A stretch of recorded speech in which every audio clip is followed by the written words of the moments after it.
We just reached over 1 million subscribers here on YouTube, and I'd like to personally thank everyone out there for supporting me in making my dreams come true. To celebrate the occasion, I'm finally gonna share the story and the journey from the very beginning on how I turned my passion into my childhood dream, and hopefully inspire others to do the same. My name's Adrian Raza, and this is how I invented a sport. Let's start from the very beginning.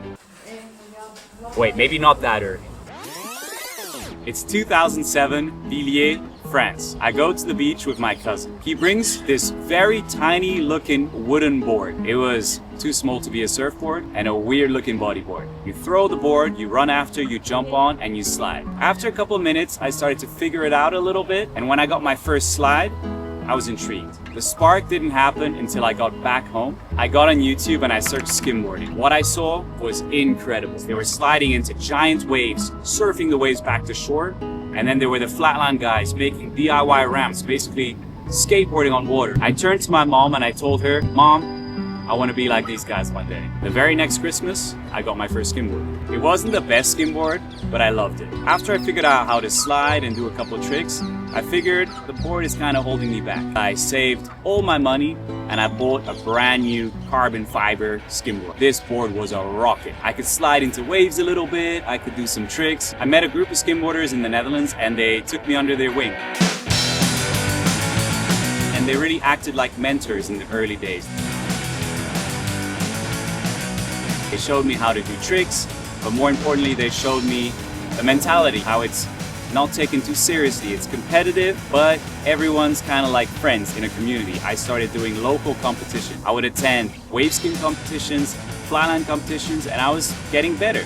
My parents would take me to the lake, to the beach, and they filmed everything. I was learning how to slide on waves and ramps and rails. I was even making my own DIY ramps back home, and I think I was ready to take it to the next level. So I started traveling to the European competition. For me, this was the best time ever. I was a 17-year-old boy traveling with my friends to these competitions in countries I'd never been to. It was truly like a newfound freedom. I was really living my dream at this time. And then eventually I got sponsorships by the biggest flatland skimboard company in the world, DB Skimboards. In my head, I was accomplishing everything you could with skimboarding, and that was so cool. It invited me to the United States to skimboard with the DB Skimboards team, and that was insane. I was literally doing my passion, and I was able to go to the United States for the first time in my life to skimboard with all my idols. And we made so many cool videos, and I competed. I really loved it. I kept doing this for a few years. I kept progressing, and the passion was always there. It kept on going, and I was really having the time of my life. It's 2019, Taipei, Taiwan, lockdown. There's a huge typhoon. I haven't been able to skimboard in weeks. I'm losing my mind. I'm doing whatever it takes to get my skimboard fixed. Until a friend of mine sends me a weird text saying, "Adrian, let's go skimboard some fountains and puddles in the city." I was like, what? We're gonna go skimboard in the city? That's crazy. It was raining so much, but then I hadn't been skimboarding in such a long time. I thought, fuck it, let's go. So we went out, we skimboarded some fountains, some puddles, we dodged security, we escaped on scooters. We even skimboarded in a flooded skate park, and it worked so well. Probably the most fun I had skimboarding in many years. And to my surprise, people actually really like to see it. Taking advantage of a bad situation and making it good. It completely changed my mind on how I see skimboarding. I didn't have to be confined to skimboarding just at the beach, doing the same tricks, riding the same ramps. So for me, it was this whole new world that opened. I realized I can skimboard everywhere I want, whenever I want, however I want.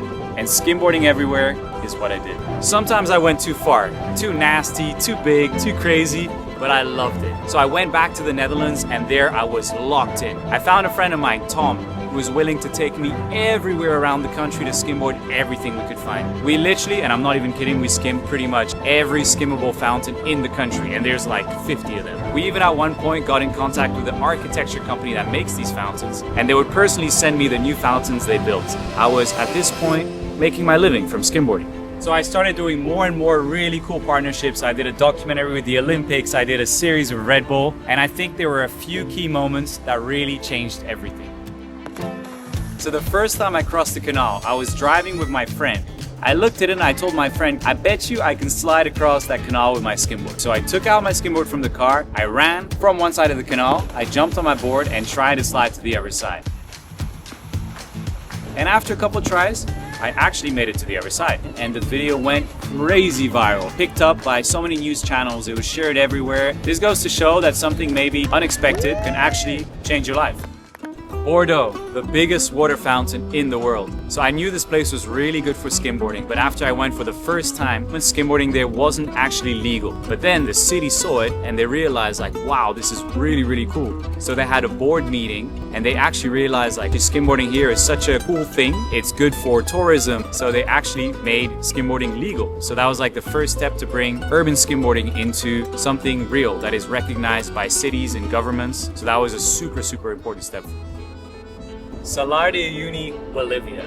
I saw this place online and it looked absolutely incredible, but no one had ever skimboarded there and we had no idea if it was possible. So we took the gamble and we traveled all the way to Bolivia with our skimboards in search of a magical skimboard place. And we found it. Turns out it was an absolutely insane place to skimboard and we got the most stunning shots of our lives. This for me was kind of a turning point where I realized I'm not just confined to urban places as well. I pushed the thing that I should really skimboard everywhere. For people, I think they were seeing someone doing sports in the most magical, beautiful place. So with this entire journey and all these new ways of skimboarding we created, we are doing our best to reinvent the sport, bringing skimboarding not just at the beach, but extending it to it so people that don't have access to the beach are able to have as much fun on a skimboard as everyone else. And this is just the beginning of this story. We're gonna keep pushing it. We're as motivated as ever to take it to new heights. And like what my videographer Joao always says, we're gonna skim in the moon.